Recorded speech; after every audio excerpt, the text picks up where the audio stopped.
Fiber, the key to unlocking better health. I'm Hamza Aziz, the producer of the Talking with Docs podcast. You might know Talking with Docs from their popular YouTube channel. Fiber is more powerful than you think. Here's why it's the key to better health.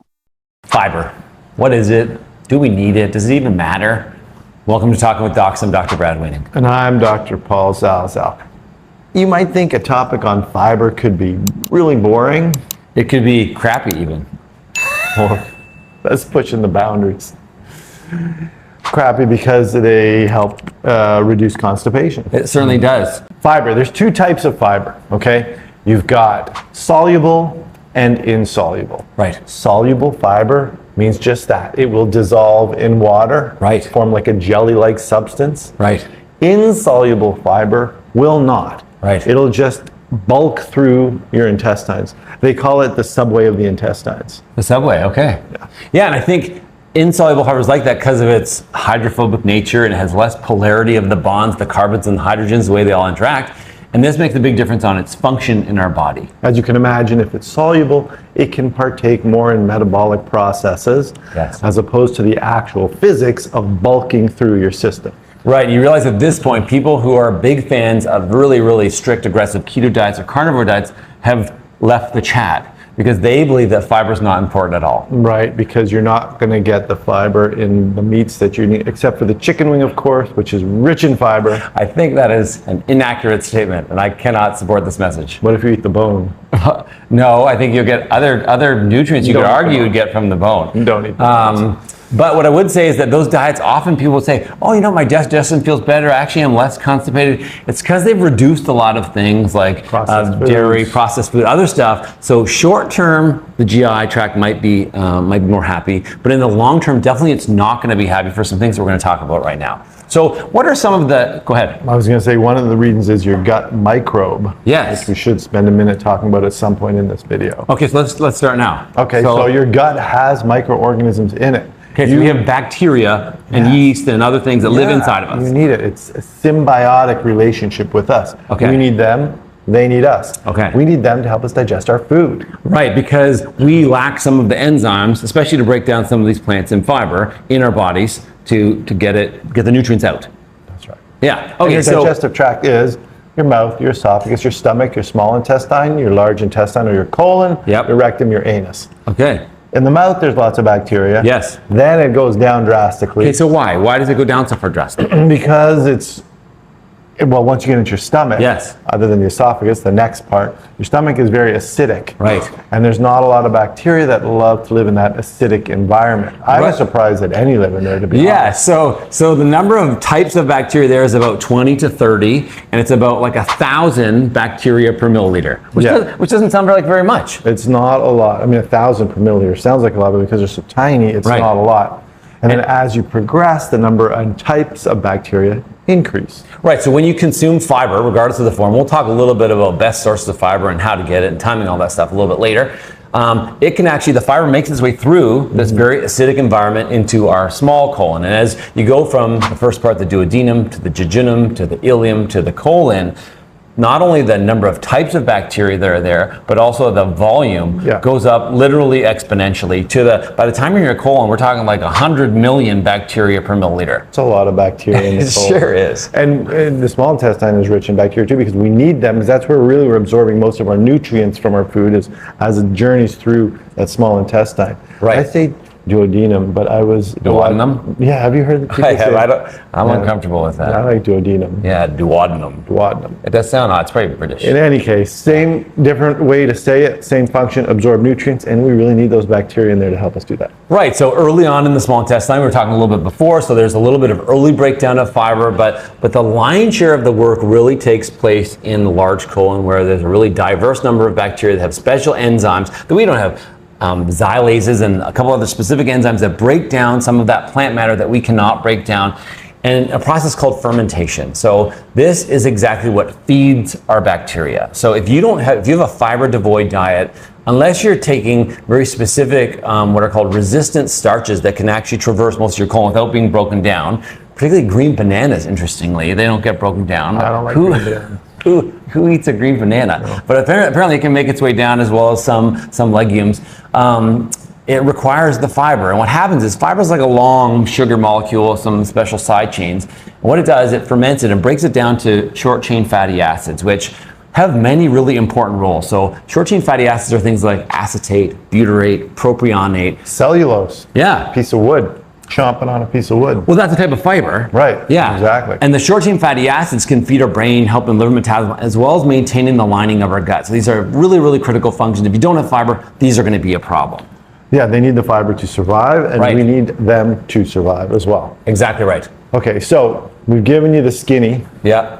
on fiber. That's one of the things it does. Let's talk about the health benefits and where can you get this fiber into your body. Okay, so sticking with the microbiome, the first thing is it helps create a healthy microbiome. And what that means is a healthy number of bacteria.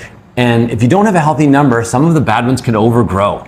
And this can lead to different problems, not only infections, but also abnormal metabolism and even potentially aggravate cancer. So this is probably the first thing. Number one is it really helps maintain a healthy gut microbiome. Yeah, and so if you can imagine all these thousands of different species of bacteria, it's a balance. It's a really fine balance, and they create an ecosystem and they competitively compete for different resources. So if you kill off one type of bacteria, another type of bacteria will take over. They may not necessarily be bad in regular populations, but if that population overgrows, then you can run into problems. Well, even like Helicobacter pylori or H. pylori is one of the few bacteria that can live in the acidic environment of our stomach, and when that overgrows, that can lead to ulcers. It's specifically been correlated to ulcer disease. That's why treatment of ulcer includes chemicals that kill that bacteria. Okay, so number two, let's talk about how does it affect like our hunger and our weight, Paul? Okay, so when you eat fiber, you do feel more full, especially insoluble fiber. It's a bulking thing. It's just going to fill your stomach.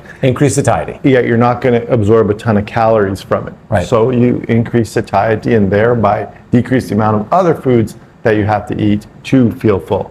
Right. So just by elimination of calories, you're reducing your weight. 100%. And So the other thing too is that it slows your digestion. So this can help reduce the amount of, not the amount of energy that is necessarily absorbed, but the rate at which it's absorbed. So particularly with sugar, so one, it's going to help reduce your weight by getting you to eat less and feeling full. But the second thing is it reduces those high glycemic spikes from sugary foods or carbohydrates. And also, you still get all that energy, but it's a slow, steady absorption. Right. So good for people that have insulin sensitivity, type 2 diabetes, that kind of thing. Yes. And are we still on the benefits of it? Sure. Yeah, absolutely. Well, reduction in cancer, especially bowel cancer. Yes. A diet void of fiber increases your chances of cancer throughout your gastrointestinal tract because of the reasons we mentioned. And a lot of the byproducts of these bacteria that are fermenting the fiber or breaking down the fiber, a lot of those bacteria are healthy. The products of those bacteria are healthy for the gut wall. Yes, so that for sure. The other thing is having a healthy microbiome reduces something called leaky gut, where the cells of our large colon unfortunately are able to absorb more toxins and byproducts, which increases our risk to cancer. And then the other thing is when you have a high fiber diet, it reduces what's called the transit time. So the amount of time it takes for your food to end up in the toilet essentially. And by reducing the exposure to those toxins and increasing the speed with which it goes out of you, it reduces your risk of getting cancer. So it's like essentially like if you're in the sun for an hour versus in the sun for 8 hours, 8 hours increases your risk greater. Subway of the intestine. The subway of the intestine. You had said that before. We have another video that we previously talked about the roles of Metamucil, which is a soluble form of a fiber supplement, and it reduces your LDL cholesterol primarily by absorbing the bile. Yeah, binding our bile acids, which helps reduce your cholesterol. But that's a good segue because we talked about, you're mentioning supplements, right? But as always, my preference, and I'm sure your preference, is to get the nutrients you need, not from a supplement, but from the whole food in the first place. Right. So let's talk about how we can get fiber into our body. Okay. We mentioned supplements. We have another video about supplements, but not including supplements. How do you do it? And before we forget, leave a comment. Leave a comment on your thoughts on fiber. Even if you don't like fiber, leave a comment. If you have a specific food that you love to get your fiber, or if there's a supplement that you use, let us know what you think about fiber. So yeah, if you're not eating enough fiber and you're on the toilet right now for an extended period of time because of that, you have time to leave a comment. For sure. Although you probably shouldn't have your phone in the bathroom. I think that's been shown to be not good for your health. No, unless you're watching Talking with Docs. Yeah, okay, maybe. So first of all, let's talk about how much fiber you need. The amount of fiber you need does go down with age because our nutrient requirements go down, but for women, they say about 30 grams, and for men, they say about 40. So in that 30 to 40 grams per day range. And there's a host of different ways that you can get it. So primarily through your food, and this is typically animal products are devoid of fiber. So these are plant-based products. So fruits, vegetables, nuts, seeds, grains, legumes. So what's nice about all these things is that they're whole foods, so that they're natural. They do have high fiber content. Despite what many people think, they actually still have a lot of protein. So here we go. So here's one example that a lot of people are going to be surprised. So lentils. Wait, wasn't that a Barbra Streisand movie? No, I think that was Yentl. Oh, right. Not lentil. Right. So lentils, 1 cup of cooked lentils has 230 calories. So a very small amount of calories. So that's going to be your dinner. It actually has 15 grams of fiber. So 15, you're already more than 1/3 your way to your daily fiber requirement, or halfway there, depending on Cup of Yentl. Okay, and wait, how much protein do you think is in 1 cup of lentils? And now I kind of set you out because you're going to know that it's going to be a good number. I'm going to say one in a cup of yen. I'm going to 1 cup of lentils. I'm going to say 1/4 of your daily requirement. Of your protein requirement? Yeah.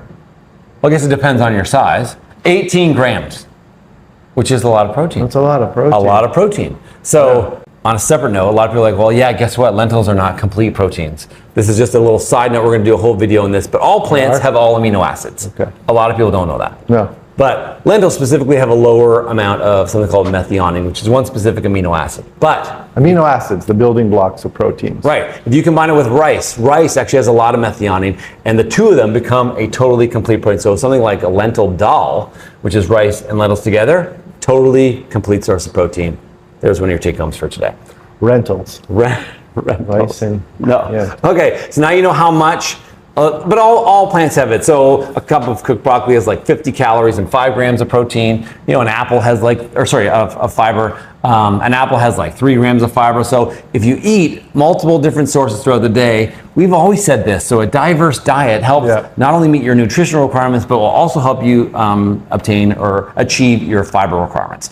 It's not that hard. It's not that hard to get fiber in your diet. I think if you eat a lot of animal products, though, it does become hard because those are calorically dense. So all of a sudden you have your caloric intake for the day, and you really haven't got any fiber yet. Yeah, I think you need both. 100%. A combination. But a bowl of cereal in the morning. A lot of the cereals are fairly, although they have a bunch of sugar and other stuff in them. That's what you're I think that's a good point. But they definitely do have a lot of fiber. Right. So, for example, we've talked before about something called all bran buds. So, and other people have commented saying, hey, all bran buds have a fair amount of sugar. And they do actually. So, a quarter cup of all bran buds has, I think, 13 grams of fiber. But they do have like 6 or 7 grams of sugar, just even in a very small amount. So, you have to be cognizant when foods do have a combination of fiber and sugars or refined carbohydrates. It does blunt the glycemic response. So some people talk about net sugars, so that you remove the amount of fiber from the amount of sugar, and then that leaves you with a number that's called a net sugar. So that relates to glycemic index. So just be careful when you're getting it. And this isn't new information. No. We've known that fiber is good for you for decades. Yep. In fact, you can look at a very old Saturday Night Live skit called Colon Blow Cereal with Phil Hartman. Phil Hartman. Haven't you heard? Fiber is really good for you. Phil Hartman. It's a hilarious skit, but it's got to be, I don't know, 30, 40 years old. But even then, we knew that fiber was important. 100%. So does it matter when you take your fiber? So what we would say is probably yes. So if you're going to be doing some high intensity exercise, don't do it for at least an hour before that, because you can end up with a bit of a sore stomach from the amount of fiber that you're taking if you're going to do high exercise. And also for specific medications. So it can reduce the absorption of certain vitamins as well as medications. So they say if you're doing something high fiber supplement or a high fiber diet, you should take your medications 2 hours after that. 1 hour before, 2 hours after, just because it does latch on to a bunch of different things to get them out of your body, like cholesterol, but you just don't want it to do that to your medication. Otherwise, that's not going to You lose your medications. But unless you're doing a high concentration supplement, I think if you're just eating well and regularly, it should not affect your medications, although there are certain foods that affect certain medications. But exercise, you shouldn't be doing a bunch of, you shouldn't eat a big meal or an hour before you exercise anyways. Yes. Or, less than an hour, you're going to get a big cramp. Yeah, you're going to get cramps. No one wants that. Doesn't look good on the treadmill at the gym. Holding your side. Doubled over. Yeah, but the take-home message is fiber is really, really critical. Regardless of what someone has said on social media, it's not negotiable. It's really, really important for multiple aspects of your metabolic health and general health. Number two, it's easy to get if you have a diverse diet of a whole bunch of different kinds of foods. We're not telling you have to only eat plants, but definitely plants need to be part of your diet. You can have part of your plate is plants. Yeah, a good part of your plate's got to be plants. And you make this the day. Today's National Fiber Day, depending on what day you're watching this. Is there even such a day? No, but when you watch it, consider it Fiber Day. And now today is the day you're going to start eating a lot more fiber in your diet. The one thing I would say is you're going to love it. If you're going from no fiber to 40 grams of fiber, progress slowly because your body's probably going to kind of rebel a tiny little bit. Always know where the washrooms are. Yeah, you're going to be a little gassy. Your stools are going to loosen up and soften up a little bit, and you might be a little bit uncomfortable. So go slowly. Start 10 to 15 grams, then 20 to 25. Yeah, ease into it. Don't do a radical change in your diet, but make this the day you start just considering how much fiber you're getting. For all aspects of your health. Now the other thing is hemorrhoids. Yeah. We've talked about that before. 100%. Drastically reduces anything that reduces your straining. Actually, say the last thing on that same note is actually diverticulosis, and we're working on getting one of our general surgeons in to talk about this. Diverticulosis is something that happens in our colon where little outpouchings in the lining take place because of the amount of strain. So if we can reduce the strain, people that have high fiber diets have a drastically reduced incidence of diverticulosis. That in and of itself is not a big problem, but diverticulitis, when that gets inflamed, it can lead to even surgical problems. Common. So yeah, very, very common, mostly because of our standard American diet. Yeah, so another reason to take fiber. Lots of reasons. So many reasons. If you like this video, please like and subscribe to our channel. Get your fiber on. Remember, you are in charge of your own health. See you next time.